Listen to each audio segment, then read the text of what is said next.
بسم الله الرحمن الرحيم. Assalamu alaikum and welcome back to this program where we are looking at what we would describe as the basics of financial literacy, but looking at the entrepreneurial mindset, looking at how to be more creative when looking or searching for business opportunities. And the story we just finished before the short break was looking at things from the different sides of a mountain and how everything has different perspectives. When you look at a situation that you are in and you say to yourself, there are no business opportunities, that is just from one perspective. It's important that you respect the fact that there are diverse ways of looking at things. And this is why one of the most important ingredients for anybody who wants to go into business is curiosity, the desire to learn more, humility, the recognition that your angle is just one and there may be better angles at looking at the same situation. Let us appreciate that nearly everything around us is the product of an idea. The building you are in, one day in the past, there was no building. There was just an architectural design.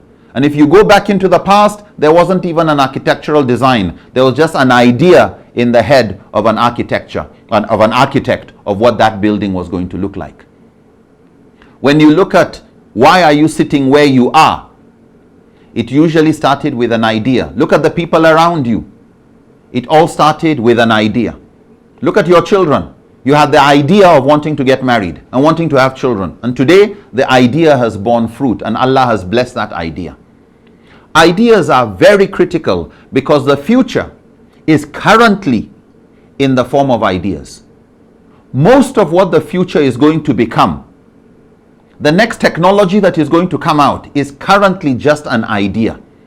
The next program that is going to be organized is currently just an idea in somebody's head. The next topic we're going to speak about is currently an idea in somebody's head. The next policy, the next law, the next invention, most of these things start as ideas. So let's not joke with ideas. The next millionaire is not yet a millionaire, but his million naira idea is probably still in his head. And somebody's million naira or billion naira idea will die in his head because he didn't put it into action.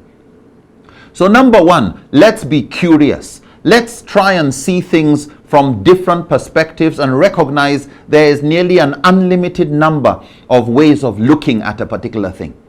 We should never say we know enough. No, Allahu Alam. So let's try and learn from others.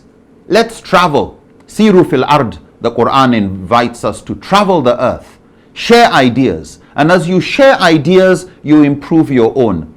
Discuss your ideas with others and others help critique it, modify it, sometimes criticize it. But gradually, just like a diamond comes like a rough stone, when people start critiquing, cutting your idea, it starts to shine. It starts to adapt to reality. It starts to get life. They say necessity is the mother of invention, but creativity is the father. Necessity is not enough to create invention. There are many people living with dire necessity and they have not been able to come up with creative solutions. It requires necessity pulling us and pushing us to think differently. That's where innovation comes in. That's where new ideas come in. I'd like to share with you the continuation of the story we started. The young man, when he went down and told his dad what he had learnt, the dad asked him, "Did you get to hear the sound of the forest?"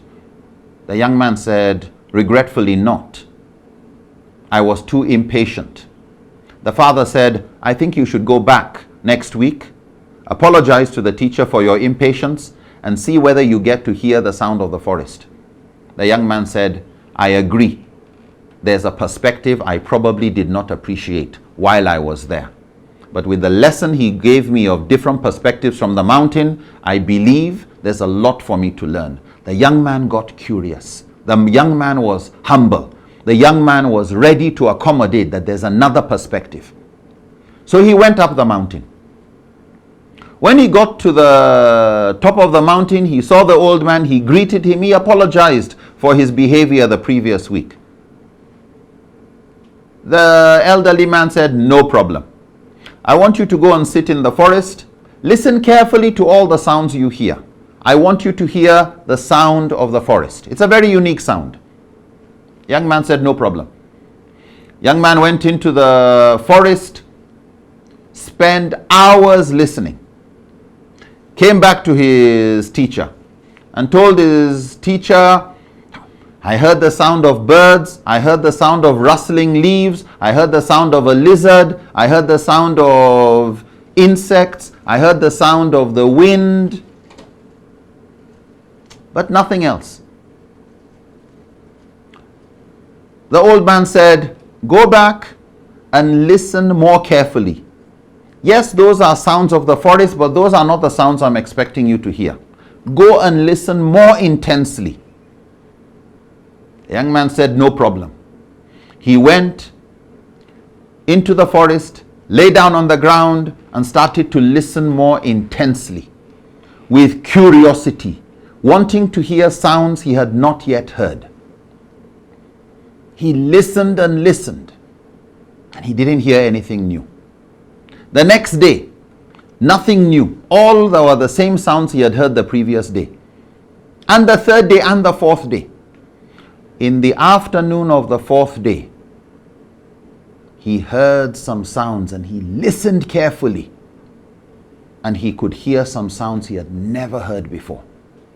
He was so excited. He rushed to his teacher and said, teacher, I've heard the sound of the forest. Teacher said, tell me, what did you hear? He said, you'll think I'm crazy. But as I was lying on the ground, I could hear the sound of roots making their way into the soil. I could hear the sound of the roots sucking water. I could hear the sound of flowers as they were opening. I could hear the sound of leaves falling and slicing the air as they fell to the ground. I could hear the sound of a chick still inside an egg in the nest of a bird. I could hear the muscles of a grasshopper as it was getting ready to jump. I could hear the sounds of worms moving in the ground. And even the sound of the heartbeat of a bird I could hear. The old man said to him, finally, you have started to hear the true sound of the forest. And he asked the young man, what lesson do you learn from that? And the young man said, if you just listen to what people say, you will listen to what everybody else hears. But if you listen more intensely, with desire to really understand, you will hear things that others don't hear. You will start to hear what tears are actually saying. From the facial expression, you hear more than what the mouth is saying. And by listening to the unheard, you get new ideas that others don't get to see or don't get to hear. The thing is, brothers and sisters, every crisis, the Prophet ﷺ made it clear to us, is a khair for a believer. It's goodness in it. It's just that some people are so carried away by the pain and the frustration that they are not able to think creatively. Let us look for opportunities in crisis. People get sick. Pharmacists are happy. Potholes in the road. Mechanics are happy. Every crisis comes with an opportunity for those who can solve it. So listen to complaints and hear the sound of the forest. What's a possible business opportunity that is embedded in the crisis, in the complaint, in the frustration, in anger, in unmet needs, in problems that people are facing? Every problem has a solution. Every illness has a cure.